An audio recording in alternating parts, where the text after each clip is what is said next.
from last week. This is going to be the focus of today's class. We're going to go through the Minhagim, background, reasons behind this day of Tu B'Shvat coming up tonight, as well as different customs relating to the laws of this relating like a Jewish Kamasadik. Okay, so let's begin from the end and then go back to the beginning. Make sense?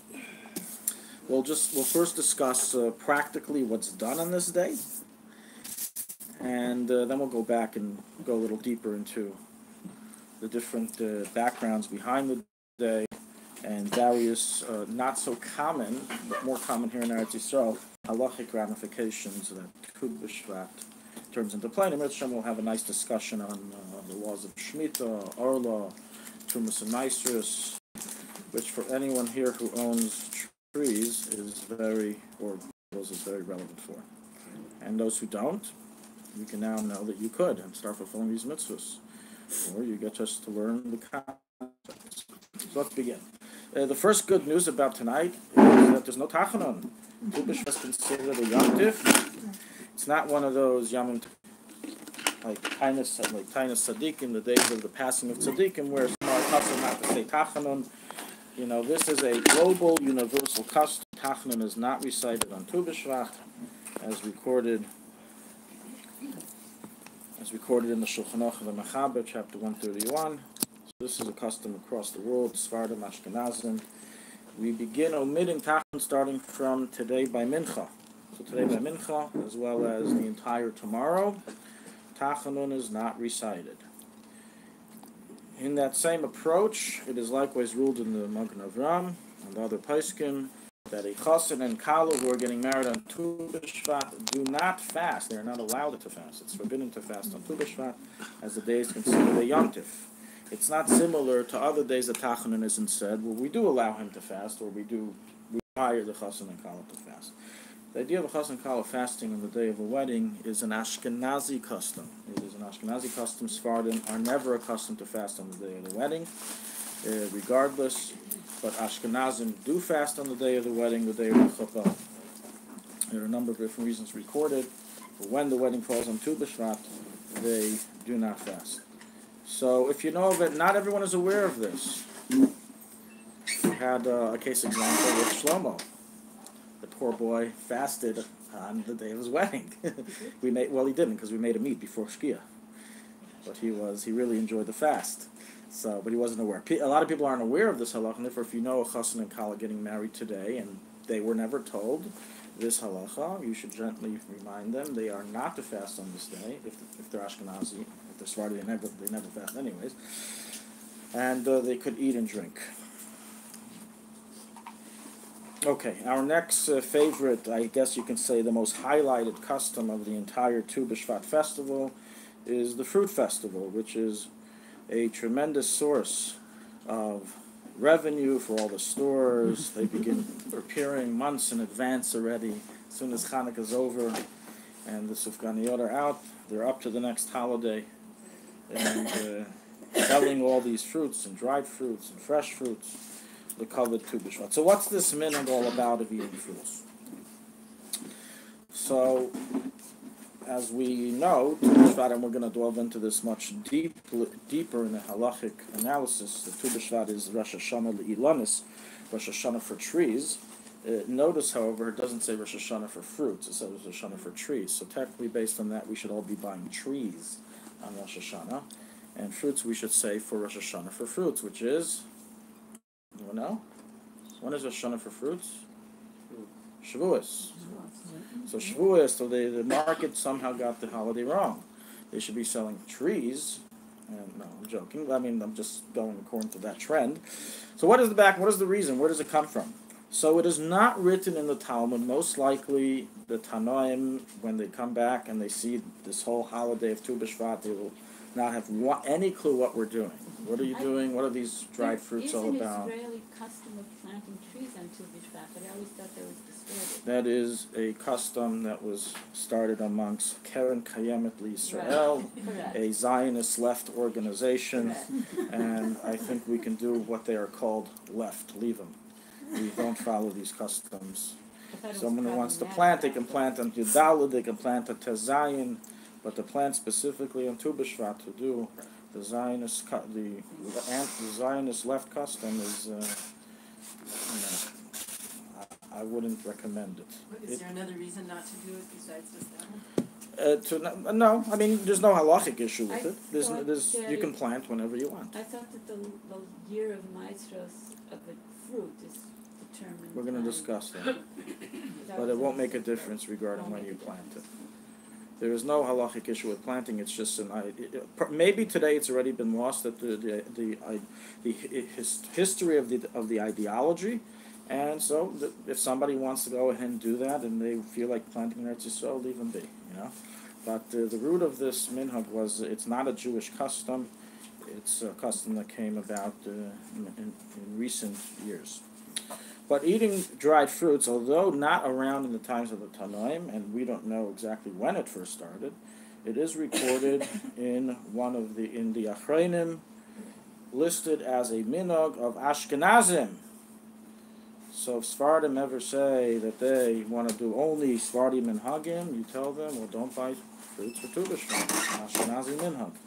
This is an example of an Ashkenazi custom, which I guess was very tasty, and everyone adapted. It's universal today that everyone buys fruits. Where does it first written? So, this is true. Tzvas is to blame for this. It's first recorded in the Sefer Tikkun Yisachar, printed in the early 1600s by a student of the Arizal. He authored the Sefer, and he lived in Tzvas. So the custom of eating fruits on Tu B'Shvat actually comes from this city. Wow. Maybe not too far from where we're sitting. That we don't know. The Magen Avraham records it as a custom of Ashkenazi Jewry. It's later recorded by the Pri Chadash, who was the chief Sephardi rabbi in First Egypt and Jerusalem. So as I said, this Ashkenazi custom made its way also amongst the Sephardim. And today, as I said, universally, everyone is very, very makbid with this minhag of eating the fruits. Now, he doesn't really explain why, but it makes sense. It's Rosh Hashanah le'ilamis. The purpose of trees, one of the purposes is to give us fruit, and therefore we emphasize that idea by eating the fruits on this day, and certainly it is considered a minhag Yisrael Torah, which we abide by. The Rabbi mentioned in various talks a number of different pointers regarding this custom, and as Chabad Chassidim, we try to follow them, and they are as follows.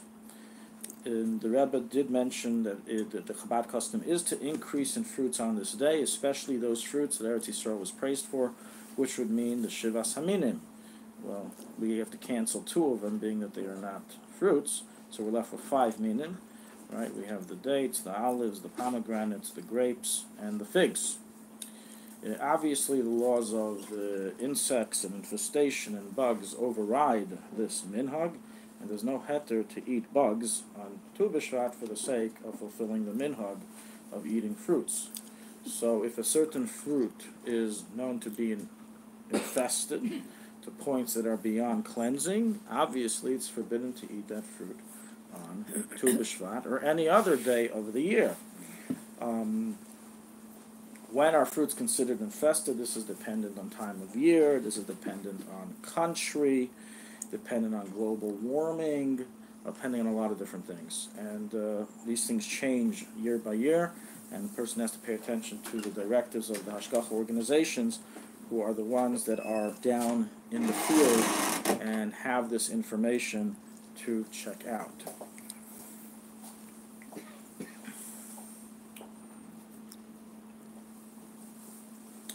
More pointers on the minhag. The Rebbe mentioned that the Chabad custom is we don't turn it into a whole public ceremony. Others do. Sephardim have a whole ceremony they follow, and some Ashkenazim as well. Now the Sephardim took this minhag a lot more than us. They've gone a few miles north with this minhag, and by us it's just been about eating it. But they have a whole ceremony that they do, and that's fine. That's their minhag. It's recorded in their Sephardim. But by us we don't do any public ceremony. We just eat the fruits, the main thing.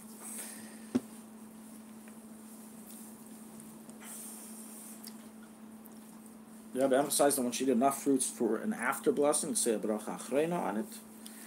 and that our custom is to eat bakser, carobs, right? Charuvim in Hebrew.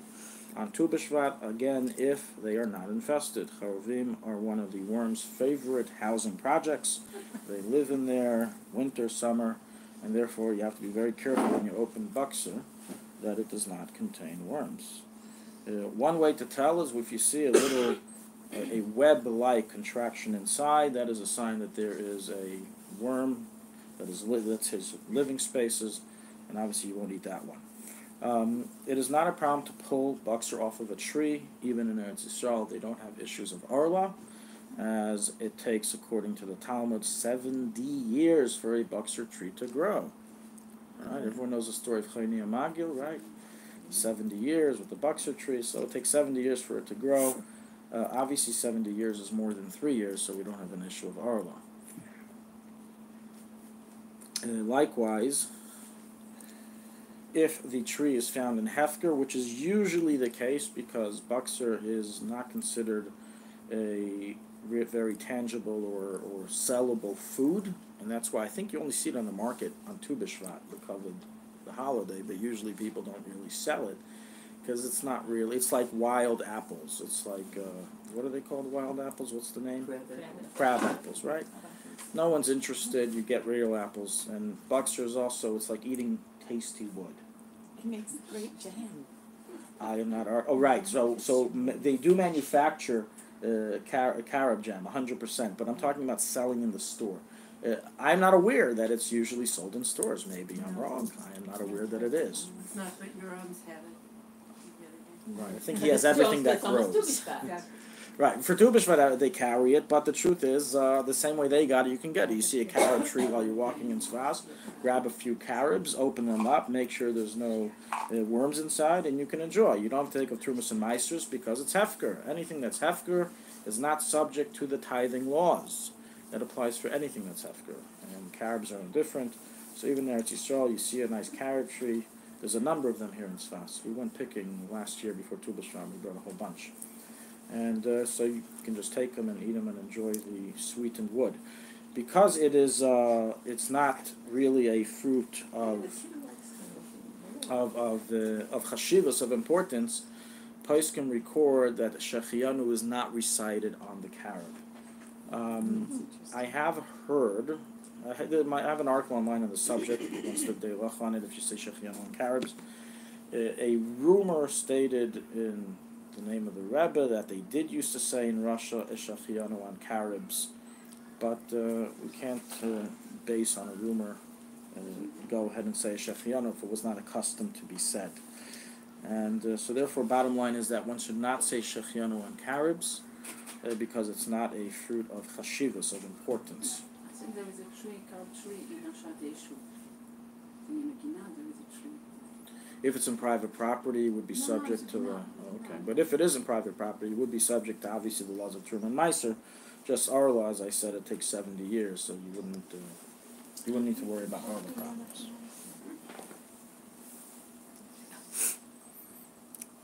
You don't have to meister from Hefka? Mm-hmm. You don't meister from Hefka? That's what I said before. Yeah. Hefker is not subject to the laws of tithing, Truman Meiser. Our custom, unlike others who do have the custom, is not to say any prayers upon eating the fruit. That doesn't negate those who do so. It's just saying our minhag was not to do so, to say specific prayers. We find something similar in Chabad, that we don't say specific prayers on the night of Rosh Hashanah when we eat the various fruits, and only by the apple do we say it. So after we find something similar, we don't say any specific prayers. Likewise, we don't need any specific order other than the order according to Halacha, which Emerch Hashem we will go through today again. It's a review from last year. Another minhag recorded in the Elef HaMagen is that it's customary to eat esrog jelly, or the esrogs used for sukkahs, for the mitzvah, on Tu B'Shvat. So you use it again, you recycle it from one mitzvah to another mitzvah. So that's a minhag Chabad, you said, or not? It's written in the Sefer Elef HaMagen, which was written about 120 years ago. It's recorded in that Sefer, and many are accustomed to do so. Did the Rebbe mention in the Sichos? Not that I am aware of, but it's not negated either. Bottom line, if the esrog jelly tastes good, I suggest adapting the minhag. If it doesn't taste good, then you don't have to. The bracha on esrog jelly, if there's actually pieces of esrog inside, which is often the case, would be eitz. Even if it's obviously the peel, right? Everyone who has a kosher, unmorkov, ungrafted esrog, the main meat of the esrog is that thick white peel. The actual juice of a kosher esrog is very minimal or to none. If you have an esrog with a lot of juice like a lemon, that means it is a lemon. It's not an esrog, and you probably were not yetze on Sukkot, the mitzvah of shaking all of an esrog. What about candied esrog? Candied esrog, likewise, well, it depends. If with chocolate-covered stuff, there's a big machlekes. If we follow, what's the main intent of the individual? Is it a chocolate or is it what it's covering? So what's the ikr, what's the tafel? So by that, it depends. Some say eight, some say shahakol. I have an article on that on the website as well. And but regarding, let's say, if it's a very thin layer of chocolate and the main thing is the fruit, then yes, you would say ha'etz. You would say ha'etz on the peel of the esrog, because that is the fruit. The fruit of an esrog is its peel. Over orange peels would always be shahakol, no matter what you did with them, because they are not. I think it's actually it would be hadam. I have to look that up again. Maybe it's definitely not ha'etz. They're the peels of other fruits. It's a debate between shahakol and dam. I have to look it up, but that's of course if it's intact. If you have jam where it's no longer intact, then it's always shahakol, even if it's the fruit itself, just like the rule of any fruit that's been crushed.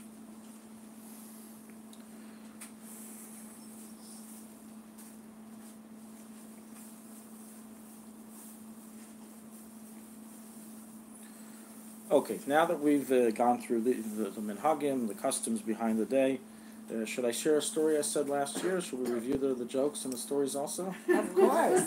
We forgot.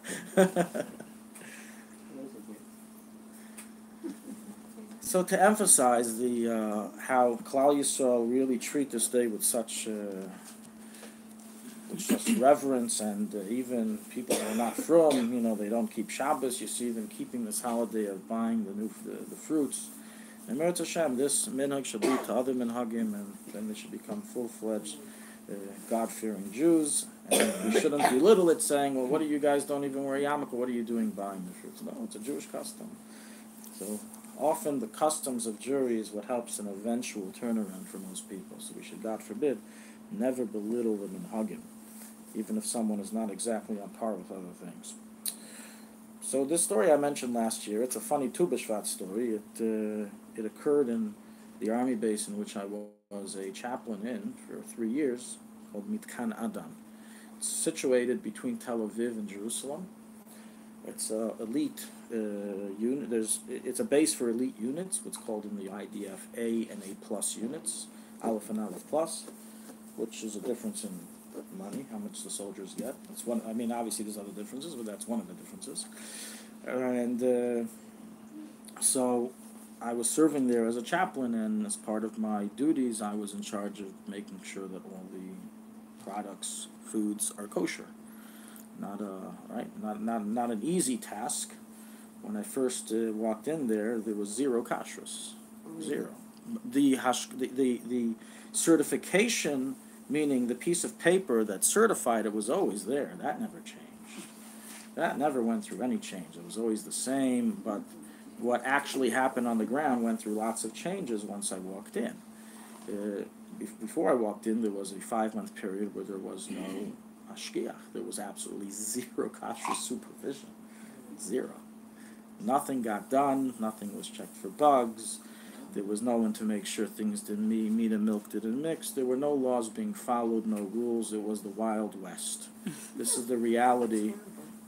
Well, it's maybe horrible, but that's the reality of a lot of rabbanut hashgachas, especially rabbanut in the army. So when we say, don't eat rabbanut, it's not because of ideological reasons. It's not because we have something against the establishment of the rabbanut of the state. Some people do. That is definitely not the reason why I would tell someone to avoid it, why many others. If it's kosher, it's kosher. It doesn't matter what kind of yarmulke he wears.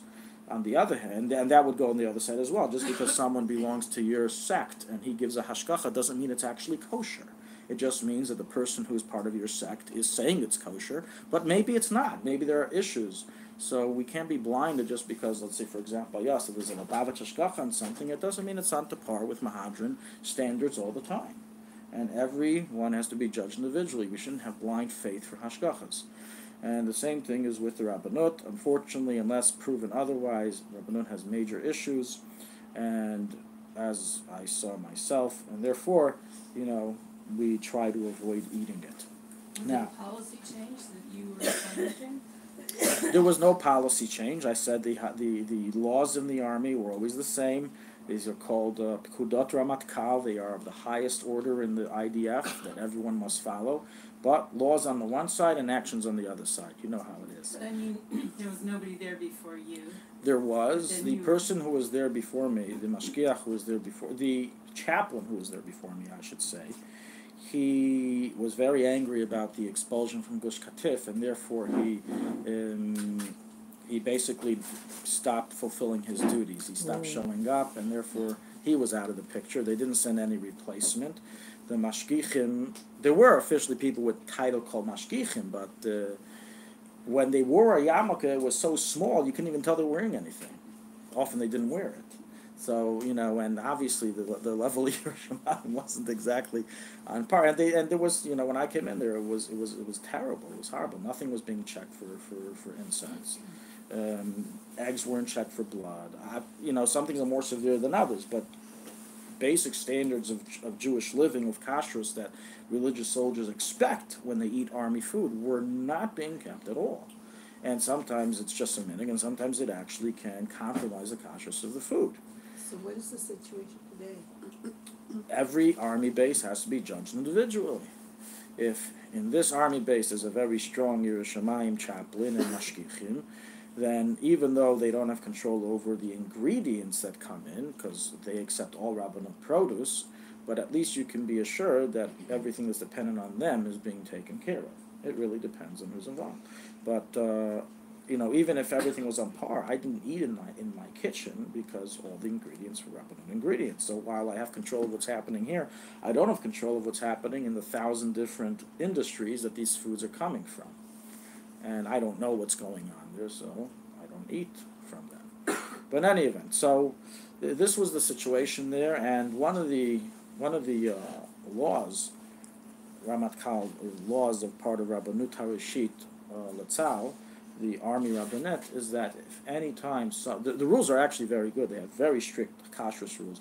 In fact, some of them even stricter than the most Mahadran Hashgacha you'll find, because since you're dealing with a very non-religious crowd, they have very strict rules, so even beyond halacha, so things shouldn't spiral down from there. Like, for example, you can't cook dairy. There's no such thing in hashgacha that you can't cook dairy. All hashgachas give kashrus to pizza, which is cooked. But not necessarily to the same establishment. Right, I don't know. It could be not. But in this situation, there is absolutely no allowance to cook milchik in the IDF. That's just one example of where they go above and beyond. But as I said, rules on one side and what's happening on the other side. Rules is not enough. It has to be implemented. That's why we have what's called shoftim, the shaitrim. The shoftim decide what happens, and the shaitrim implement it. But if you just have shoftim and there's no one to implement, so it's a bunch of talk. It's a bunch of hot air.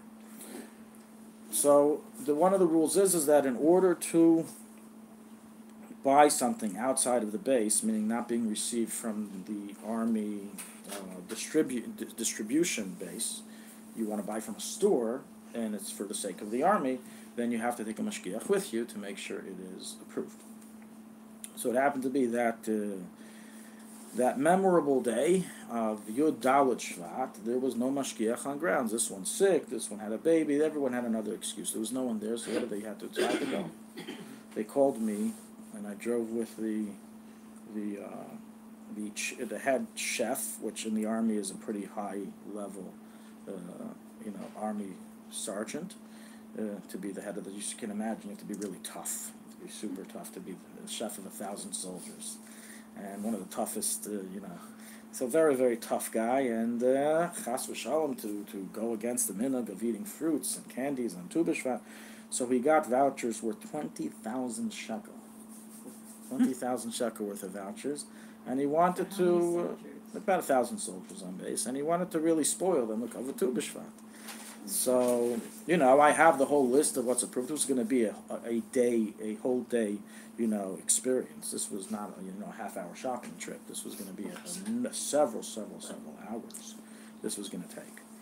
And so we get to a store, and on the way I'm telling him, listen, the way these vouchers work, you have to make sure that the store accepts the vouchers that it's listed. He brushes me off, saying, listen, what do you think? I've been in the Army for 30 years. Yeah, I've been in the Army for 30 years. What are you telling me the rules? You're telling me the laws. He's kind of offended that I was telling him that you have to actually look up if it's matim or not. Okay, but as the saying goes, that when the ego is greater than the knowledge, they end up learning the hard way.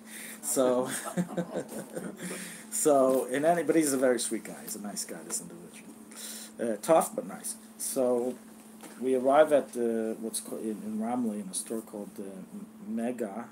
It's Mega, one of the Mega stores. I don't know if I think they went out of business actually a few years ago. I think they're gone. All of us, Aleim Hashalom. So that's one of these branches, a huge supermarket store. When we began our spree, we were there for 2 hours picking stuff, going through the list, making sure it fits. And we have about 15 shopping carts, and everyone in the store is amazed. We're all in army uniform, of course. And we're telling everyone it's called the Tu B'Shvat. We're doing it for the soldiers. Everyone's very happy. There's a whole festival going on in the store, and they gave us 3 kupayit just for us. And so basically after about an hour of them putting everything through, literally it took about an hour to put everything through and then put it back in the carts. So it comes time to pay, and he of course takes out his 20,000 shekel. It was like 15,000 or something. Takes out the coupons that he had, the vouchers, and the cashier the person in the register starts breaking out in laughter, and she puts in, I was like, we don't accept these. We don't accept these. And so when she said that, the whole store was laughing. It was unbelievable. Everyone stopped working. They've never seen this before in their life. Basically, they had to assign someone to put all the stuff back because you can't pay for it. I mean, it's army vouchers, and there's no other way to pay. It's not like you can use your credit card and then get paid back. There's no such thing. So this was but nonetheless, I was very surprised though it was unbelievable. They didn't spend this much money on Rosh Hashanah, Pesach, you name it. Tu B'Shvat was for some reason the most 15,000 shekel on treats. In the end, we went somewhere else and we got much less stuff. But the point is that we see that this is a minhag kept by Klal Yisrael, and they're very careful in doing so, and so everyone can get their fruits in for Tu B'Shvat. Okay, let's now begin the real story of Tu B'Shvat. Nachas Shoma to negate everything we just said of not saying tachel and eating fruits, but let's, those are minhagim, those are nice things. Let's get to the basic halachis and Talmudic ramifications behind this day. That's where it all starts. That's what it's all about. So we have a Mishnah in Maseches Rosh Hashanah. It's actually the first page, the first Mishnah in Maseches Rosh Hashanah, Tractate Rosh Hashanah, which states that there are 4 Rosh Hashanahs. There are 4 days which are considered the start of the calendar for different matters. We have Rosh Hashanah for kings, which is the first of Tishrei. So back then, a king would be super offended if you didn't count according to his years, and sometimes that offense could mean capital punishment. So it was something very serious. So so you had to know, when is the new year for this king? Well, we follow Rosh Hashanah. So if he became king in Teves, when Rosh Hashanah reaches, you start counting year 1. And next year, you start counting year 2. We should get ready for this when Mashiach comes. All the laws of kings are going to be applicable. So that the first year is going to be year 1, as soon as Rosh Hashanah is reached, and then we start counting year 2. That's Rosh Hashanah for the Malachim. Then we have written, and also it says Rosh Hashanah for the vegetables. It's not just for the kings, it's Rosh Hashanah for the vegetables. Yerakis, which we'll get into soon. It has to do with Truma and Meiser. And then it says that it's a machlekes Beishamai Beisilo. Beishamai says that the first of Shvat is Rosh Hashanah for the trees. Rosh Hashanah Lilanis. Beis Hillel says that the 15th of Shvat is Rosh Hashanah for Ilanis. So they have a dispute as to when Rosh Hashanah is for the trees. So what we're doing today is according to Beis Hillel. Beis Shammai doesn't hold of any of this stuff. If anything, he says on Rosh Chodesh Shvat, that's when you got to get the new fruits and go on the shopping spree, but not before. The stores are machmer like both opinions, as you clearly see, right? Even though Beis Shammai and Beis Hillel in the Mishnah, but They're nonetheless. getting ready for your Muslim Mashiach. You're saying we're going to change when Mashiach comes to Rosh Chodesh. Oh, wow, it's going to be tough. Getting used to that. Okay. Now, what does this mean, Rosh Hashanah Leilana? So before we get into the actual halachic discussion of halachic ramifications, I want to first go through regarding a common statement that is made that on this day of Tu B'Shvat, or Chamisha also B'Shvat, Hashem judges the trees. The trees sit in judgment. It's their Yom Kippur today.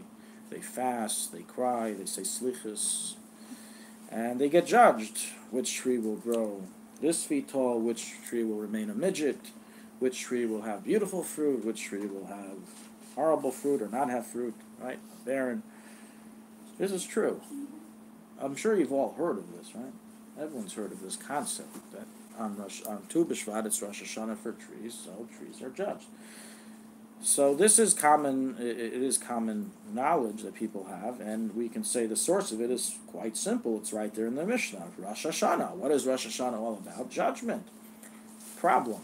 The intent of the term Rosh Hashanah in that Mishnah is not judgment. It has nothing to do with judgment.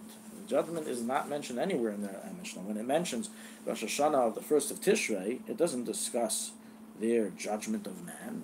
It's discussing the laws of Turman Meiser or counting. Anything has to do with counting. You know, when do you restart the year? When does the clock restart? When do you start writing 2019 instead of 2008? It's an important question. When do you start writing it?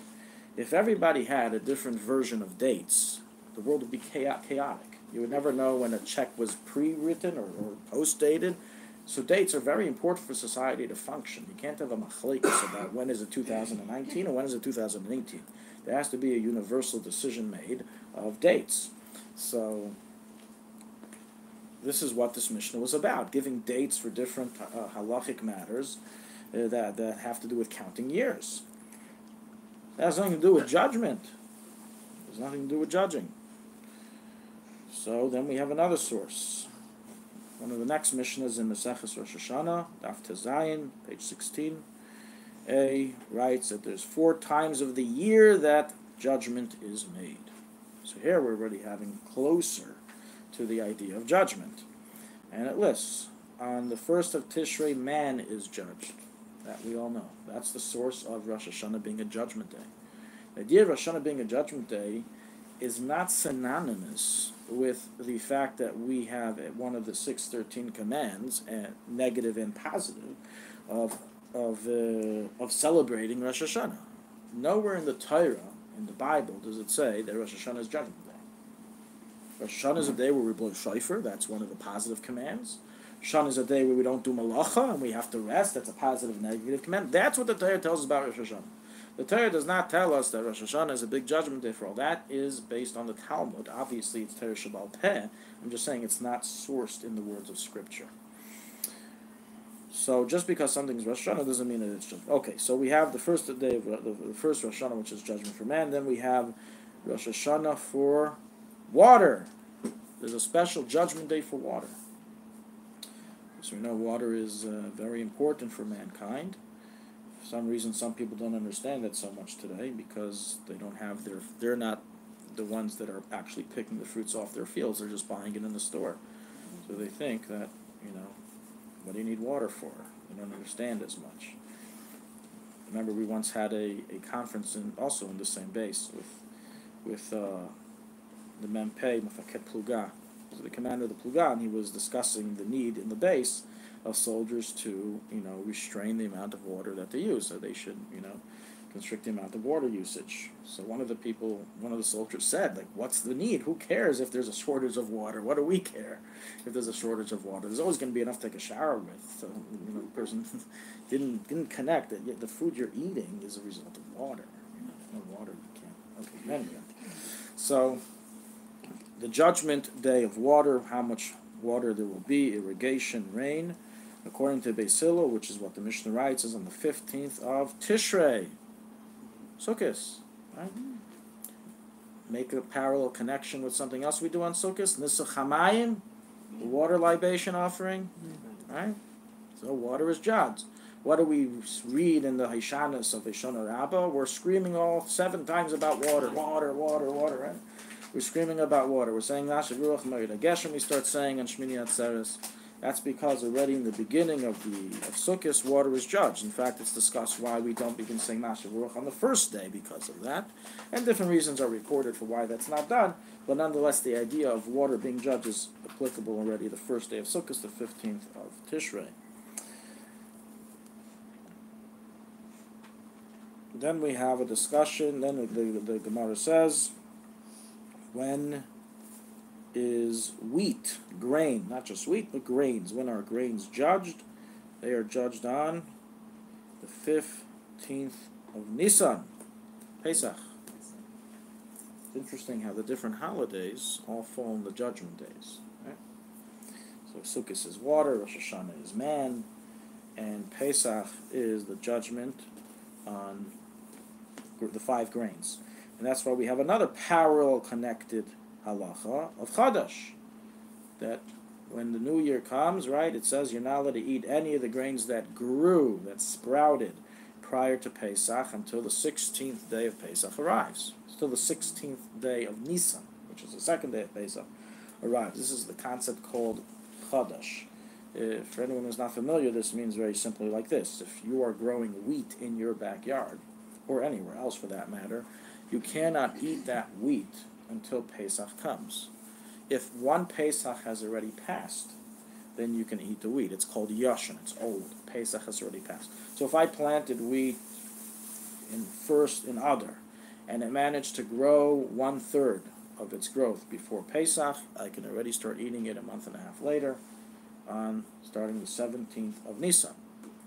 If, however, it did not reach 1/3 of its growth before Pesach, then I have to wait next year Pesach to eat it. This is called Chadash. There's an Isur Deraisa of eating Chadash.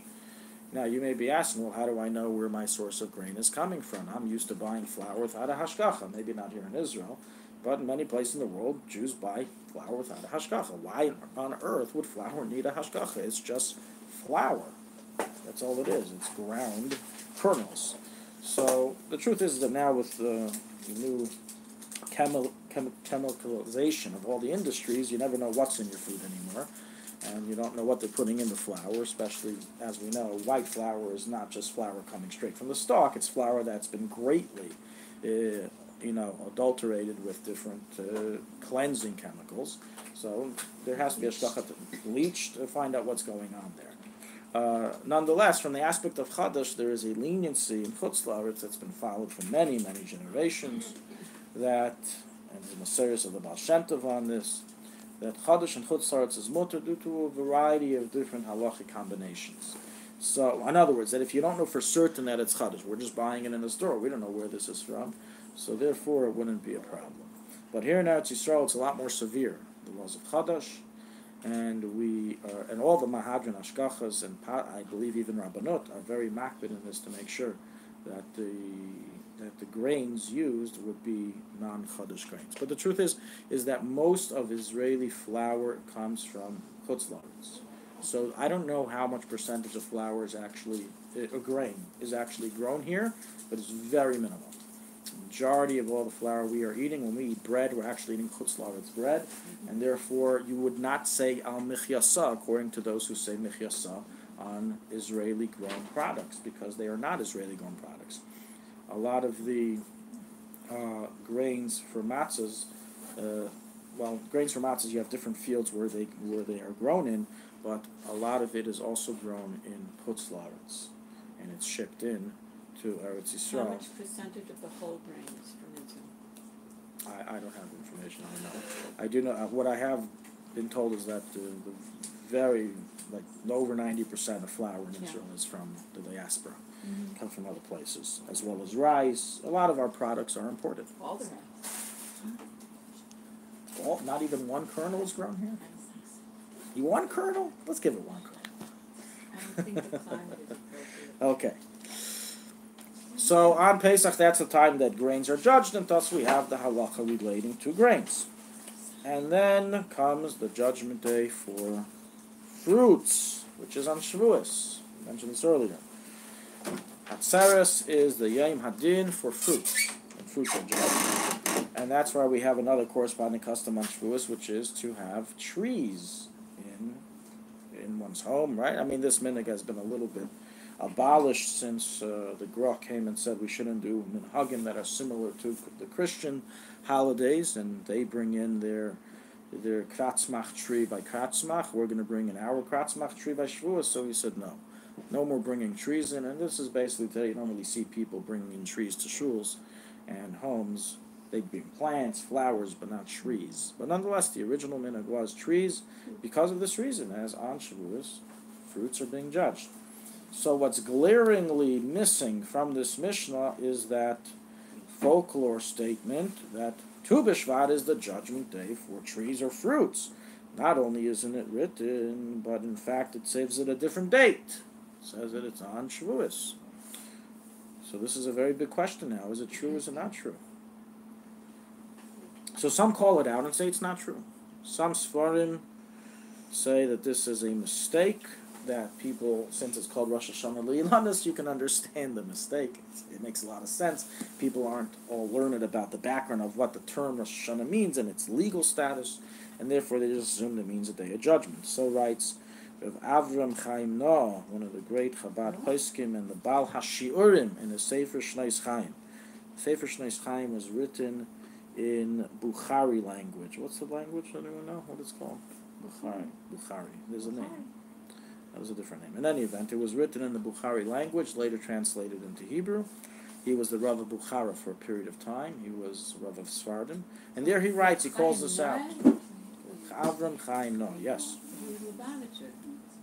So what? The Lubavitcher can't be the chief rabbi of Bukhara? No problem.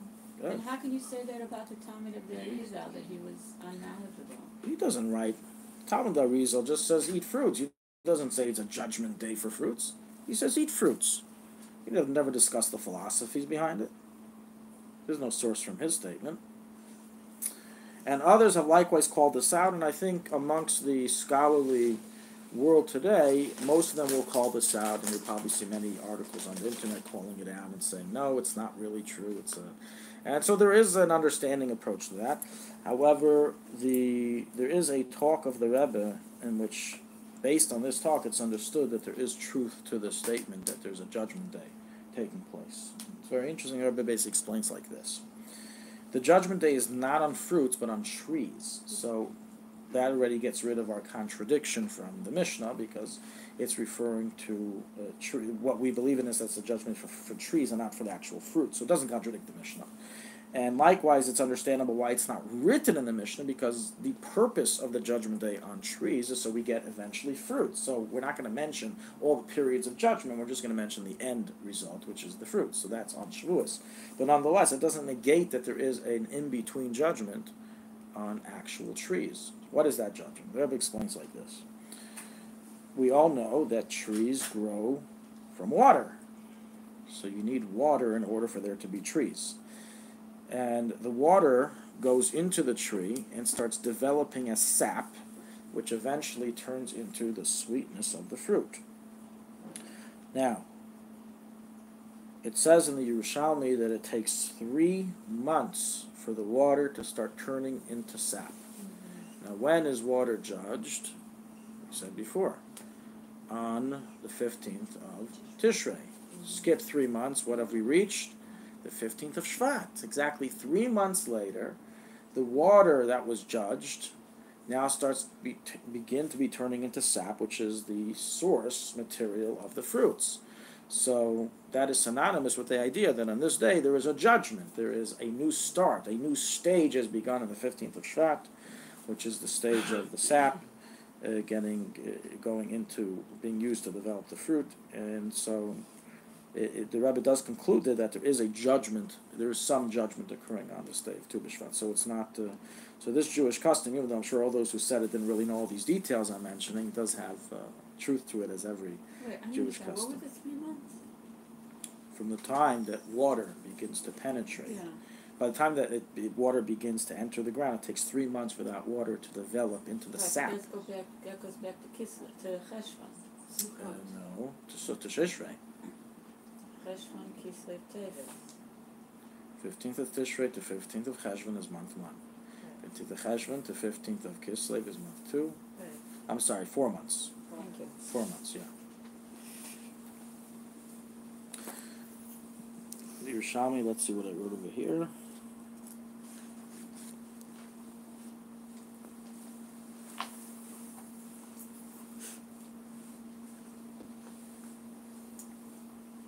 Okay, I didn't write that idea here, but that's, so it must be, it's written 4 months over there.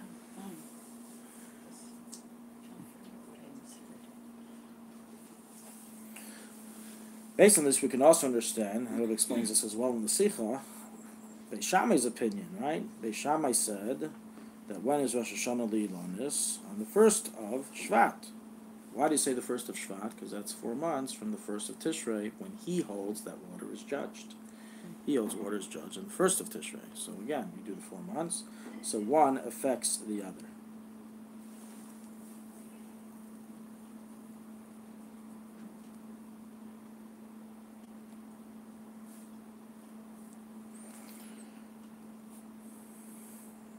Okay, so let's now begin the halachic discussion of the relevance of Tu B'Shvat. So let's begin it from. So it's as follows. How many people here have trees, have fruit trees? Vegetables? Only one person? 2? Okay. Well, hope maybe next year it'll be more. There's a lot. There should be a lot. All right? Tzfas is the land, right? This is the land of Naphtali, where it says that fruits and vegetables grow very quickly, very well, and that's what you see. Go to Jerusalem, you don't see all these trees of different fruits. Here, you see pomegranate. All the Shivas Haminim are all over the place. It says it's a pasuk. It's Naphtali, the land of Naphtali. Not dates. Once you can get dates, it's well seasoned for Well, maybe we have to start importing some date trees and we start saying Not hot it. enough. Yeah, that's what I think. Okay. It gets too cold in other So, words. but nonetheless, we have the other ones. We have olives all over the place. We have pomegranates all over the place. We have figs. Is there a mitzvah to plant a tree? There's no mitzvah, but the advantage that you get, aside from the physical advantage of having a fresh lemon that you just pluck out of your backyard whenever you want to eat a lemon, and you don't have to go to the store, you get to fulfill all these mitzvahs. You get to do the mitzvah of Truma, keep the mitzvahs of, we're in Eretz Yisrael, let's take advantage of that and keep the mitzvahs. If I don't have backyard, is the mitzvah to planting something? Well, some are, before Shemitah you'll see, Shemitah's coming up in Tafshin Pei Beis. It's not too far from now. Not to get anyone scared, but it's not too far from now. So then you'll see all these, campaigns, buy a plot of land so you can fill the mitzvah of Shemitah. It's not an obligation, but some people do it. They basically pay a certain amount of money. They purchase, let's say they pay 200 shekel, they purchase a plot of land which is 196 centimeters by 196, or follow Chazanish, 300 centimeters by 300 centimeters of space, and what do they do with that land? Nothing. It's officially recorded in the tabo. It's officially theirs, according to the legal records. They purchased it, and they don't do work on it during Shemitah, so they fulfill the mitzvah of not doing work during Shemitah. It doesn't support the farmers? That, The money. I have no idea. I mean, I'm assuming it costs money to purchase land. Now, it could be you're purchasing it from the farmers, but if that's the case, they have to sell it back to you if they want to start cultivating it the next year. So, I don't know. I don't know how the campaign works, but I'm just saying the idea behind the campaign is so everyone should own land and be able to. You have a lot of people doing these things. Like one time, someone asked me if I want to buy his donkey. I'm like, I have enough problems. I don't need no donkey. And I said, no, you don't understand. This donkey is about to give birth to her firstborn donkey, and we can do the mitzvah petach hamar So I'm like, so are you going around to like a ton of people and doing? He says, yeah, I've already done hundreds of people. Why don't you just sign up? I'm like, and you make sure no one's a Levi or a Kohen? He says, why do I have to make sure? Don't they have to do the mitzvah? No, they're exempt from it. So now it's exempt from the mitzvah for everybody. Oh, whoa. So, but you have a lot of the good intending Jews that are, they should just get some rabbinical guidance before they go on the campaign of Making money. No, he wasn't going to make money. He was doing it for the mitzvah. He was doing it for Shema. But nonetheless, it wouldn't have the mitzvah if it be already is owned by Kain or Levi. In any event, so you don't have to own land, but as I'm saying, there is an advantage of it, and you have fruits and vegetables here in Eretz Yisrael. You can keep the laws of Truma and Meiser yourself. And there's no one better to do a hashgacha than you yourself, if you know what you're doing, which is not such a big deal. We had a class in Trumas and Meisters, right? It wasn't so complex, right? It was? Nobody remembers? We have to do it again? We have to do it again. I missed it. Anyway, I have that organization in Yerushalayim. Okay. So, the relevance of Tu B'Shvat in Halacha and what all the kashrus organizations here in Eretz Yisrael are all making a big deal about now. This is what's bothering them, not the fruits, not the judgment. They have a lot of work to do. And that is with regards to how to begin counting the years of the fruit. So let's give some background. The years of a fruit or vegetable or produce is very important for a few reasons. Because as years go by, laws change. For example, we know we have a concept called a Shemitah year, which we had in Tafshin Ayin Hey, and we'll have again in Tafshin Pei Beis. That means that all the produce that grows during that year, or that was picked during that year, referring to vegetables, is free, is not allowed to have malacha done to it, is not allowed to be sold, it doesn't need trumas and meisers taken off of it. There's a whole bunch of laws that apply during Shemitah. So I need to know when a certain product is considered a Shemitah product. Is my lemon, now that we're entering the 7th, let's say when we begin Tafshin Pei Beis, is my lemon that is still on the tree relevant to Shemitah year? And I have to now tell everybody it's free, everyone can come enjoy my lemons. I have to, right? You have to be mafkir your field in the Shemitah year. Or do I say, no, according to the calculation that we're going to learn, it's still part of the previous year, even though technically we've already entered the Shemitah year. So these are the halachas of knowing to determine when is officially the new year begun for the product. That's one example, determining whether it belongs to Shemitah, and therefore is free and cannot be sold, or does not belong to Shemitah. We have this with the Esrogim, we're going to have this again in Tafshin Hey Gimel, where we're basically going to get free Israeli Esrogim. In that year, all the esrog farmers, which make their year's worth of money, in that 1-2 months of Sukkot sales, will not be able to do that because they cannot sell their products of Israel esrogim. It's forbidden to sell. It is Shemitah product. And there are some tricks and workarounds that they try to do, but not all hashgachas hold of it. Let's say the Eidach Haredis, they have what's called Eitzer Bezdin, and you can't sell an esrog for more than 20-30 shekel. That's a big loss. They're used to selling these esrogim for 2, 3, 1,000 shekel, 20-30 shekel for a fruit. It's very cheap. You can't live off of that. They can't. Well, then you avoid the issues. But if you're getting it from Eretz Yisrael, which most of Eretz Yisrael is doing, as officially it's illegal to import esrogim from the diaspora, so 99% of esrogim shaked here in Israel are Israeli grown, then they would be subject to that issue. Now, it's not an issue for us. We're very happy about it. It's free. We don't have to pay, or we pay very minimally. But some do, they do a trick. They do what's called havla. They say, I'm not selling you the esrog, but I am not giving away this esrog unless you purchase a lulav set. Now, the lulav set this year, instead of being 50 shekel, is 300. That's the trick that some of them try to do. Oh my God. It's called havla. They try to swallow the esrog price and the price of the lulav. But, I get it. Oh, I also get it. Everyone wants to make money. He doesn't want to lose money. Lose money, wants to make money, whatever the case is. Is that okay to do? It is technically okay to sell it b'avla, but it depends, because if he's not allowed to collect, more than necessary esrogim for himself. That's why it's called hefker. I can't come to a hefker field in Shemitah and collect everything and now sell it b'avla. I'm not allowed to do that. I have to collect what's enough for me for my family. It sustains my family. I can't just collect an unlimited amount. Mm-hmm. Right. Otherwise, we would have complete chaos. Okay.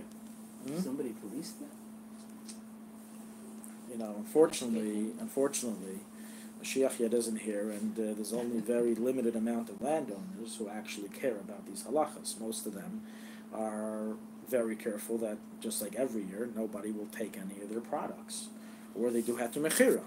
That's what a lot of the religious ones do. They do heter mechira, in which it's a circumventing sale, just like mechiras chametz, where it still stays in your house, it's still yours, but it technically belongs to the guy. And so to here, they sell the land, technically belongs to the Arab, but whichever guy it is. But all the work is still done, and they sell it. That's not what the Hector says. Okay, I don't want to get sidetracked here into heter mechira. But nonetheless, that is what a lot do. There's very limited amount of farmers who actually do the literal scriptural requirements of hashbasa, not working the land at all. And those who do so, a lot of them are part of an organization which was started by Rabbi Mendelssohn from the Komamiut Yishuv, in which they basically have a fund supporting these Torah-abiding farmers who don't do heter mechira. But they literally don't make any money. Okay, so that's one aspect of importance for Shemitah. Another aspect of importance of knowing the year is every single year, every 3 years the tithings switch. Year 1 and 2, the tithing is of Meiser Sheni. We'll discuss that in a moment. Year 4 and 5, it's also Meiser Sheni, but year 3 and 6, it's Meiser Ani. The Torah required us to remove a number of different matanas, of different gifts, to take off of the fruit or vegetable before we eat it in Eretz Yisrael. So we know we have what's called Truma G'dayla, which is literally the great tithing. That would go to the Kohen. Now it doesn't, because it can only be eaten in purity. And we don't know which Kohanim today are real Kohanim and which are just bluffs. And also we don't know, and also not pure. So there's basically, they can't eat it, but we still have to remove it. There's two things. There's removing it from the food, and then B, giving the product to the proper person. So we can't fulfill that anymore today regarding the proper person, but we have to fulfill the first aspect, which is removing it. So that's Truma G'dayla. Then we have... So what do they do with the food? Burn it. Get rid of it and throw it out. That's Truma G'dayla. Then we have Meiser Rishon, which can be eaten by anybody. It's like chulin, anybody can eat it, it's not a problem. But in order to be able to eat Meiser Rishon, you first have to tithe it, what's called Trumas Meiser. It's the Truma from the Meiser Rishon. So that's the third separation that we do. That's done, all those 3 separations, it must be done every single year. The fourth one is what interchanges. As I said, year 1, 2, 4, 5 is Meiser Sheni, which is basically 10% of the product, which you would have to eat in Jerusalem. Today that doesn't apply because you have to be pure. We're not pure, so we redeem it onto a coin. That's the whole idea of redeeming. It's only for Meiser Sheni. There's no other tithe that can be redeemed. It's the idea of Meiser Sheni, to redeem the kedusha of Meiser Sheni from your product. You set aside a coin and you say, and this is going to be redeemed, and an additional 1/5 of it onto this coin that I have set aside.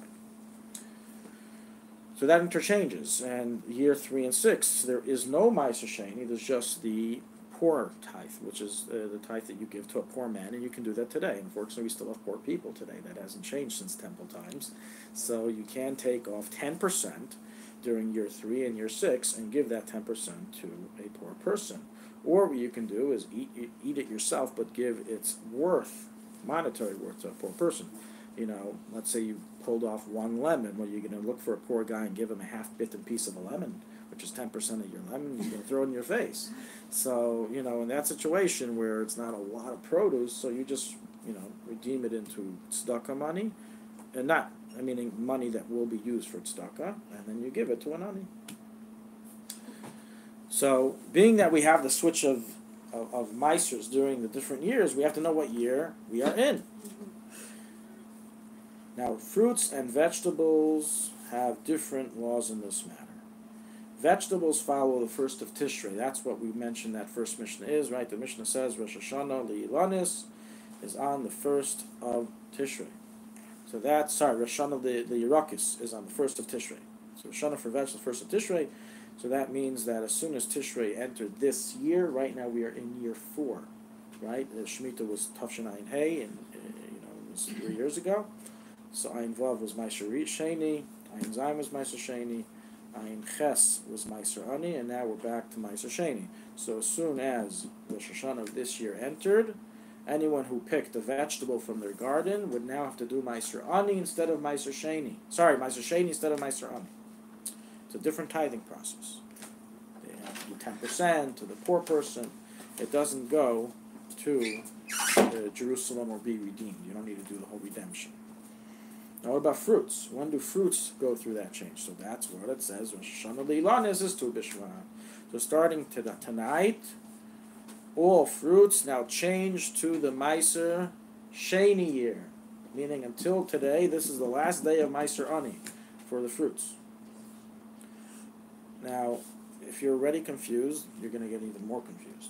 Because this gets super complex because it's not like by vegetables, it's very simple. You go by when you pick the vegetable. You pick the vegetable Erev Rosh Hashanah, it belongs to the previous year. So let's say Erev Hashanah of this year, you would take Meiser Ani off this vegetable. If you picked it on Tzom Gedalia, you would take Meiser Sheni, because that's the new year already. It's very simple. You go by when you pluck it off the earth. By fruits, however, we go by the blossoming. Now, were you watching when the fruit blossomed? You have a sticker on it to say when it blossomed, which year did it blossom in. Also, how much of the blossom must it blossom for it to be considered to blossom? Many opinions. So this is super confusing. And basically, when it comes to fruits, if you're in between year 1 and 2, either way it's Meiser Sheni. So it doesn't matter. When you're in between year 4 and 5, either way it's Meiser Sheni, right? It didn't blossom like 2 years ago, so you have nothing to worry about. But when you're in the year between Meiser Sheni and Meiser Ani, it's confusing because you don't know when it blossomed. And so, for example, right now we have a lemon tree. Did my lemons blossom before last year's Tu B'Shvat, which would mean that it belongs to Meiser Sheni? Doesn't matter when I pick it. It would still belong to, last year's Tu B'Shvat. If it blossomed before last year's Tu B'Shvat, it's part of Meiser Sheni year, even though I'm picking it now, a year and a half later, more than a year later. If, however, it blossomed this year, before this Tu B'Shvat, then it would be part of Meiser Ani, because it blossomed in the Meiser Ani year, even though I'm going to be picking it in 6 months from now. So it's very confusing, and when it comes to lemons and citric fruits, it's even more confusing. And this is the epitome of the confusion, and it ends here pretty much. You can't get much more confused. And that is that it's a machlekes if by citric fruits we follow, like vegetables, the time you picked it, or we follow the time it blossomed. So basically a very simple question, Rabbi, what tithe does my lemon tree belong to? So if he's asking this question between year 2 and 3, 3 and 4, or year 5 and 6, and 6 and 7, we will answer, you have to be machmer, like both truma. So you would take both Meiser Sheni and also Meiser Ani due to the doubt. Because do we follow when you picked it, or do you follow when it blossomed? What is considered blossoming? When did it blossom? When did it reach the level? So it's so confusing, we just do both of them, and obviously you can't say a bracha. Usually you say a bracha when you do Meiser Sheni and then redeem it, but since here it's a doubt, you don't know what's going on, you can't say a bracha on it, and you would tithe it without a blessing. So you give twice as much then? The Meiser, you would redeem twice as much. The Meiser Sheni, we're anyways redeeming onto a coin of 1 prut and a fifth. So now the prut is probably worth, let's say, 7 agurot, so it would be like 8 or 9 agurot that you're redeeming on all of your fruits, citric fruits, as well as needing to take 10% for Meiser Ani, yeah. So you would be paying double. You'd be losing double.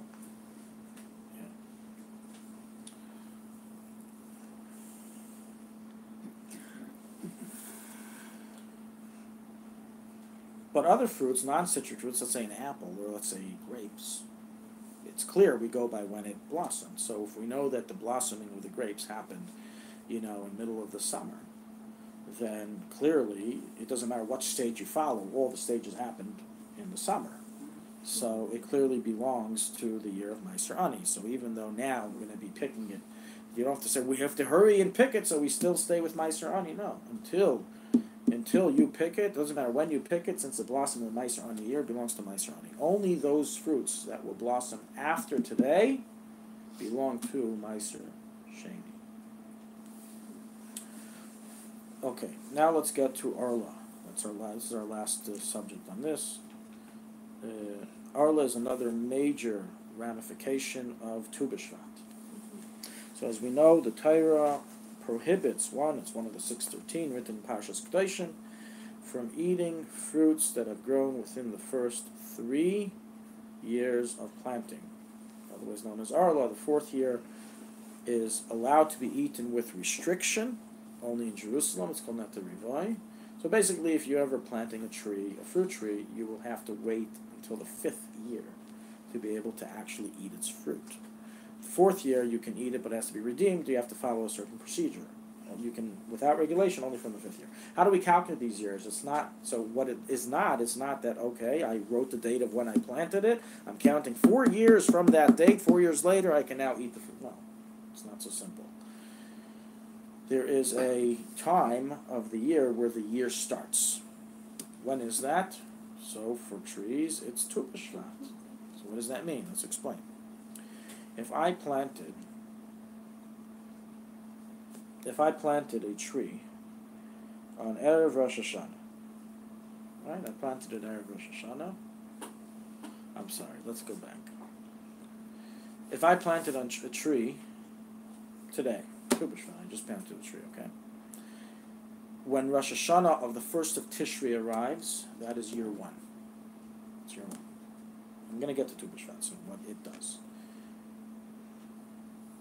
Next year Rosh Hashanah, 1st of Tishrei, is year 2. Next year Rosh Hashanah is year 3, but we follow Rosh Hashanah Lilanas, you have to wait till Tu B'Shvat. So anyone who planted a tree, basically 3 years ago, tonight, their tree will enter the 4th year of Neta Rivai. Anyone who planted it 4 years ago, tonight they can start eating their fruits. If the fruits blossom, meaning when the fruits blossom from here onwards. All fruits that blossom from tonight and onwards, for those who planted it 4 years ago, those fruits are no longer Arla, no longer Neta Rivai, and obviously what they have to do is tonight they should go and pluck all the fruits off of their tree so they can know what blossomed after the Arla Neta Rivai year and what is still part of that Arla Neta Rivai and has the restriction. Otherwise, it's a big balagan. You have everyone's hanging out together. Arla's together with the Rivai, together with the... You don't know what's what, so you have to verify that by cleaning it out. The Arla fruits are all destroyed. They're all thrown out, destroyed. You can't get benefit from them. I'm completely confused because you mentioned Rosh Hashanah and then all of a sudden it's... Right. So, well, it doesn't sound like you're so confused, it sounds like you know. No, but why does it change from Rosh Hashanah to Tu B'Shvat? Right. So that's another Masari that we got. The Torah Shabbal Peh Masari is that if you plant, it's like this. If you planted the tree in the previous year before Rosh Hashanah of Tishrei, then when Rosh Hashanah of Tishrei arrives, it's considered year 1. But that comes, I didn't mention that, but it comes with a certain condition. That it was planted at least 2 weeks before the end of the year, and 2, that it rooted in the ground at least 2 weeks before the end of the year, which basically means you planted it at least 45 days before the end of the year, meaning from Tu B'Av. It's a funny connection, Tu B'Av, Tu B'Shvat. Mm-hmm. If you planted before Tu B'Av, that means you got your 2 weeks in you got your 30 days in of it rooting in, and then you got your 2 weeks in before Rosh Hashanah, so it counts as a full year. That's year 1. But even then, you don't go year 1, year 2, year 3, Rosh Hashanah, 1st of Tishrei, I can now start eating the fruit as not to Rivai. No, we go by Tu B'Shvat. We always follow Tu B'Shvat. So why do we say year 1 for Rosh Hashanah? What's that got to do with... I'm what it does... 2 years here. Again, I planted my lemon tree on the 15th of Menachem of. Which Rosh we Hashanah did. Okay. Rosh Hashanah came, that's year 1. I mark year 1 on the bark of the tree. The next Rosh Hashanah comes, I mark year 2. The next Rosh Hashanah comes, I mark year 3, and then I wait till tonight. Tonight's Tu B'Shvat. I clear away all the fruits from my tree, get rid of them all, they're all Arla, right? Get rid of them, destroy them, and I now know all the fruits that will blossom on this tree are part of the Neta Rivai. It's including the blossom to take off, and also. Absolutely, because Right, so if it everything blossomed that's- during the Arla year, it's Arla. Right, wow. So you have to clear off all the fruit, Yeah. and you can't eat it? Nope. Or you have to just let it rot. You destroy it. Okay, all the People have fruit, orchards, and that's and really all the difficult. blossoms also. It's not difficult. It's part of their life of selling to the kosher market. That's how they make money. They're making money from us. We're buying from them, so that's a big problem. But that's why there's a big challenge, and a lot of them try to rid themselves of their Arla produce in other ways. They'll sell it to Arabs, and the most Mahadran Hashachas don't allow it because we know exactly what happens with that produce. It ends up back in the market. The Yeah. Arabs sell it to us. Yeah. Right. So therefore, they say you want the Cheres Hashgacha, you must destroy all your first 3-year produce. No ifs or buts, no circumventing. It must be destroyed. Other Madran Hashgachas don't take it.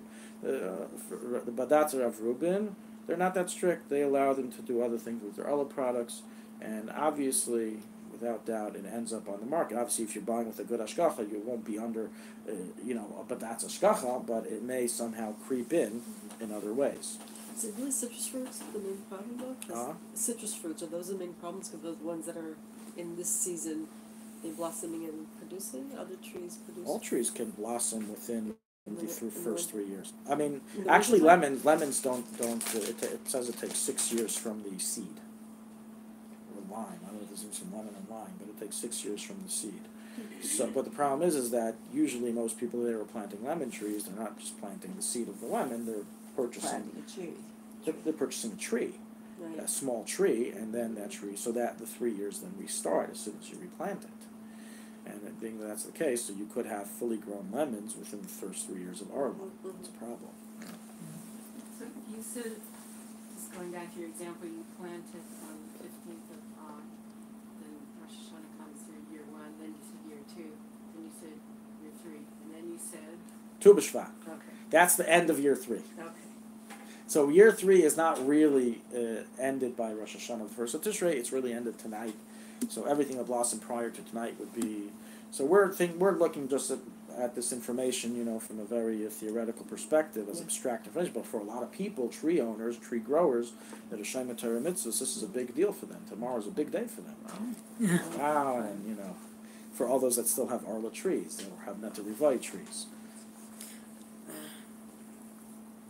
What's the day if we eat all of it? Uh-huh. If I mistake, we ate something. It's like eating any forbidden fruit by mistake. It's not to be writes in Tanya chapter 7. It's gimel klipas atmeis legamri. It's metamtin the mayach and the lake. It's like any non-kosher food. It's not kosher food. Now, what is discussed, this is a great heter that was given by Rabbi Yosef, a famous heter, which is debated by other poskim, such as Rabbi Yashav and others. But he gave a heter that when you're buying from the it's basically, let me give a little background. Arla is only a problem in Eretz Yisrael. In Chutz La'aretz, the problem of Arla is almost non-existent. Not because the Isser of first 3-year fruit doesn't apply in diaspora, it does, just like in Israel. It applies everywhere. Why then is there a difference? Why am I saying in Israel it's very applicable, and Eretz Yisrael, in Chutz La'aretz, it's almost gone, the concept, and Ashkachas don't care about Arla? Because Arla and Chutz La'aretz is only a problem if you're proven guilty. Meaning, you're innocent till proven guilty. So, if I don't know for a fact that this fruit that I'm being offered is from an Arla tree, there's a chance it's not, and even if it really was, it's kosher. Suffolk, Arla, and diaspora is kosher. So that's why you can buy fruits in the diaspora from any fruit stand you want. But many people don't. Why not? In the diaspora? I remember being told not to eat fruit. Oh, fruits from Eretz Yisrael is something else. I'm talking about in the diaspora. You walk I'm into. about being in being in Canada and being told not to eat fruit from Eretz Yisrael. 100%. I never said anything different than that. Oh, I thought you I'm referring to being in Canada. What's a nice grocery shop in Canada? Okay, Publix. Are they around there? What? Walmart? No, they have Walmart. Right? Okay, so Walmart. You walk into Walmart, you have a beautiful fruit section, some grown in California, right? I think California is the biggest, right? The biggest producer of fruits in the United States, or many from Brazil, right? Brazil is also one of the, or for oranges from Florida, right? Florida produces 90% of the United States oranges. And so you can buy without a problem. You know, say, well, what about Arla? I just learned this whole class about Arla. What about Arla? No one cares, because you don't know for a fact. If you're working for Tropicana and you're one of those big fields and you're there and you know what's going on there. You just planted these trees. So you can't, within the first 3-4 years, pluck an orange and eat it. But that's a very specific scenario, only you. The second that all those oranges are plucked and mixed with all the other oranges, even you can eat them. Even though you can say, I know for a fact there's oranges mixed in. Doesn't matter. So if you're a Californian and you have a lemon tree in your yard, you can Absolutely. Anyone who is growing fruits in their backyard must follow the laws of Arla like anyone else. The leniency is only when you don't know what's happening, when you're buying from somebody. But if you do know, I'll give another practical example. But yes, anyone who grows fruits must keep Arla laws and Chutz La'aretz. There's no difference. You walk into the store, the fruit store, and they have nice, beautiful, juicy grapes. And you ask, where'd you get the grapes from? And the Italian, seller of the vegetable store, the fruit store says, you won't believe it, these are fresh grapes. They were just planted less than a year ago, and look how beautiful they are. Do you believe him or not? Big machlekes and paiskim. Some say, we don't believe goyim, not for this, not for that. Because meshaker l'shabeach michra, a person is suspected to lie for the sake of praising his product. So you don't know if he's really saying it's true or not true. But it is recorded that someone who said a Mesiach Lefi Tumah, like if he didn't say it in a way to praise it, he just say it let's say you heard him talking on the phone to someone, he's like, oh yeah, by the way, I got this batch of grapes, that were just grown within the year, and he could end his conversation, then yes, you should avoid buying the grapes in that store. So try not to listen into conversations when you're at fruit stands.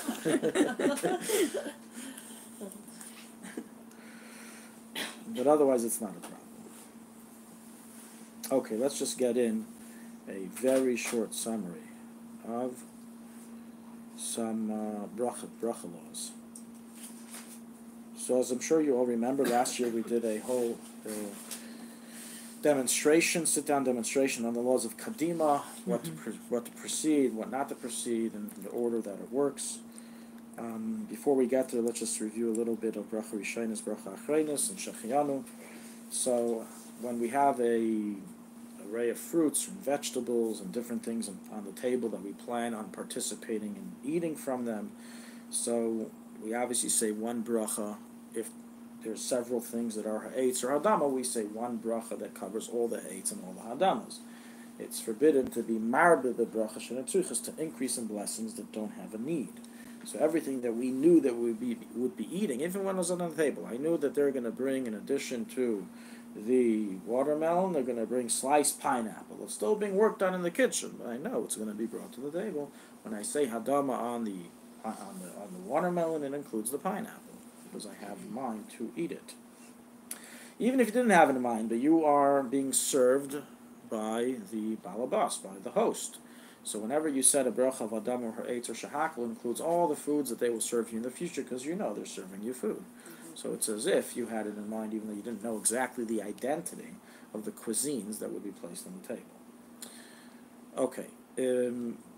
So that's what, of course, would create the halachas of precedence. Which brachas do we say first? We'll get to that soon. Regarding an after blessing, a few important halachas know throughout the year, especially when we do our Seder Tu B'Shvat, regarding after blessings. A bari nefashis never exempts an ala michya, and an ala michya never exempts a bari nefashis. However, meaning, so if I had a water to drink, or drank some soup, or had a piece of meat, and I also had some zaynis and said ala michya, I still have to say a bari nefashis. Now there are some who are machmir, but let's talk about the halacha. That's the halacha. You would still have to say a bari nefashis, and you would say ala michya first. Some are machmir first, say bari nefashis to avoid problems. But the ma'aseh you can say an ala michya first, and then say bari nefashis. Now, there are cases in which the main shalish does exempt the bari nefashis, such as, for example, if I ate 3 delicious, juicy dates, each one being 10 grams each, for a total of 30 grams. 30 grams is a kazayas, of beyond all opinions, it's for sure a kazayas, whether you follow weight, whether you follow volume, and therefore I have to say an al haperes. If it was grown in Eretz Yisrael, you would say an al haperes seha, but you say an al haperes or perisa. You can look at the date packaging where it was grown. If it was grown if it's an Israeli product date, then the truth is, in certain areas south of the Dead Sea would be called, it's called the Arava, it's not Eretz Yisrael anymore, so you can't say, so this is a little confusing. But nonetheless, if it's an Eretz Yisrael product, you would say Peres Seha. Okay? But let's say I had together with those dates, I also had all these dried fruits, and I had an apple, and I had an orange, and I had a lemon, which, right, the first bracha of a lemon, the shahako, we've been through this before. And I had other things, other fruits to eat. So in that situation, you don't say, well, we said Malamichi never exempts ber nefashis. So first I'm going to say an alaperis on the dates, and then I'll say ber nefashis on the apples and oranges and all the other good fruits I ate. The answer is no. The al haperis that you said includes all the fruits you ate, even the ber nefashis fruits. So if you also had a glass of water to drink, and you also had a tomato and a potato, and you're saying ber nefashos on vegetables, so of course you still have to say it, because al haperis doesn't include vegetables. But if you just ate fruits, your Tu B'Shvat Seder tray was only fruits allowed, no vegetables. So then you would only eat fruits, you would only say al haperis as part of the main shalosh. You wouldn't say ber nefashos. Now what if you had fruits, and you made a special allowance to get some hadama fruits in, such as pineapple and watermelon. So it's important to know that even though we recite a hadama on certain products, they are actually debatable if they are eitz or hadama. Let's take in, for example, we have papaya, for example, or we have banana, for example. We don't have strawberries as an example. Strawberries is hadama. But those are two examples. Eggplant is another example. Jalapeno pepper is another example. Okay? So we have all these different examples of foods that are machlekes ha'etz hadama, and we say hadama. We go like the lower one. That's the halacha. Whenever there's a doubt, you go with the blessing that's all-inclusive. It's a good rule also for kashrus. You're catering an event, you're inviting guests, you're in doubt whether they eat this hashgacha, so just get one that everyone eats. Let's make it very simple, So let's say hadama, and it'll cover everything. But the problem is that can I now go ahead and say ber nefashos on my pineapple, on my banana? So if there's a machlekes, if it's a eitz, then you can't, because according to that opinion, you were just yaitz, so you're after bracha when we said al peris. So if I had a banana and I had my dates, that's all I had for my Tu B'Shvat Seder. Tough times, right? Cutting back.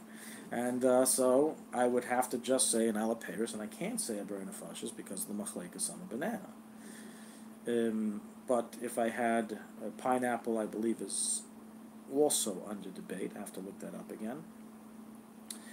Well, let's say I had strawberries. Strawberries is a pure hadama. I know there's one person who wrote it was machlekes eitz hadama, and everyone copied from him, and he made the mistake. The original guy made the mistake. When I tried to make it, I did an investigation, find out how did they get to this very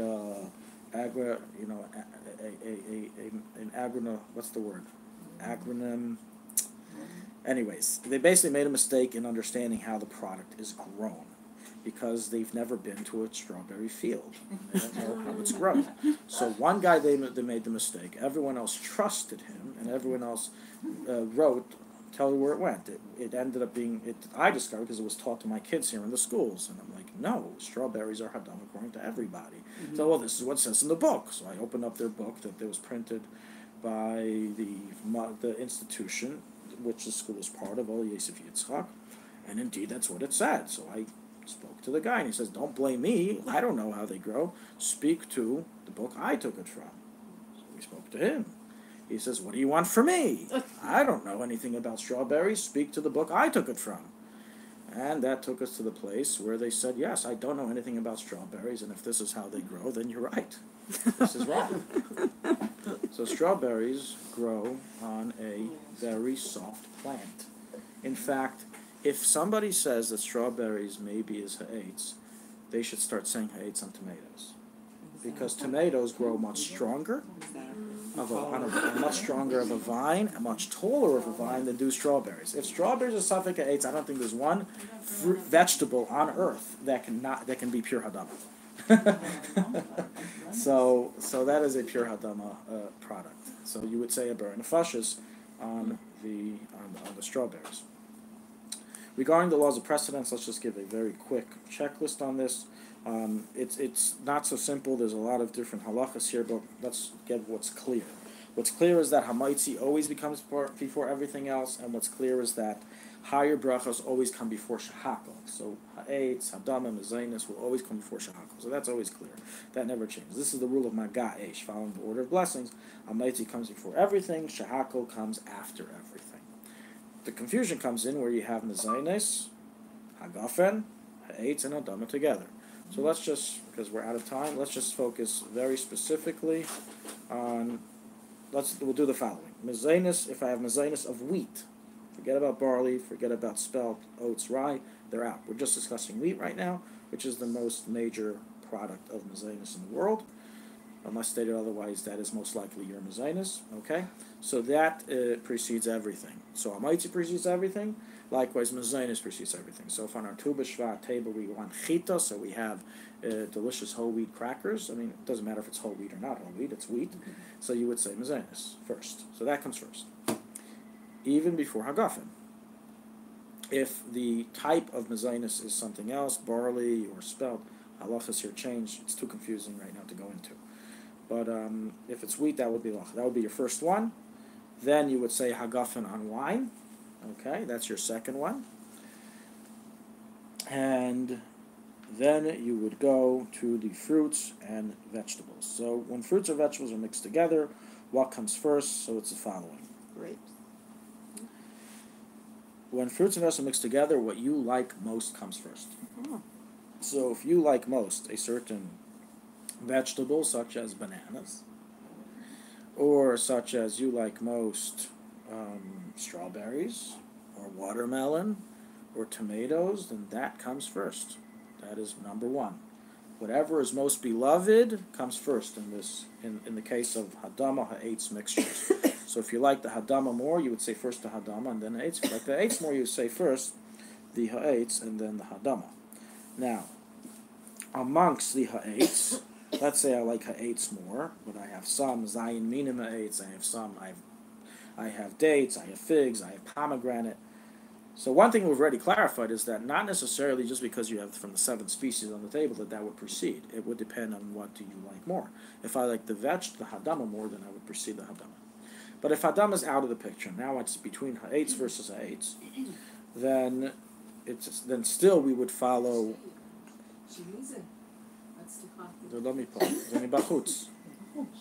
It's outside. We're almost done. So we would, in such a case, we would follow. It's as follows: if you like more, let's say I have dried apples, okay, dried apples together with pomegranate, and I happen to like dried apples. That's my favorite food, so that's chaviv. So what's my favorite food cancels out anyone else's advantage, and therefore I can choose to do what I want. I can take the apple first, or I can take the pineapple, the date first, or the pomegranate first. But if everything's equal, I like all fruits equally. I don't discriminate against anybody. Everyone is the same level of beloved, right? Then in such a situation, you would proceed the zayin minim and whatever is first in the pasuk, right? So let's just conclude with that, with our pasuk. What is the order of the zayin minim? The order of the zayin minim that we follow is as follows. Number 1 is olives. Don't forget to put olives in your seder. People think of olives as a meal food. They think of it as a fruit, but it's a fruit. It's one of the zayin minim. So if everyone loves everything the same, olives comes first according to halacha. then comes dates, then comes grapes, then comes figs, and pomegranate is at the end of the list. If you like pomegranates more, then you can choose what to do. You can either choose to eat the pomegranates, or you can choose to eat one of the other ones. It cancels each other out. Okay, well, this is the end. We published this last year. It's on the website. We also give a share on it, so if you need to know more information, you can all look it up. And I wish everybody a wonderful Tu B'Shvat, a wonderful week. Thank you. Thank you. So as I say, there are people making all kinds of different orders, right?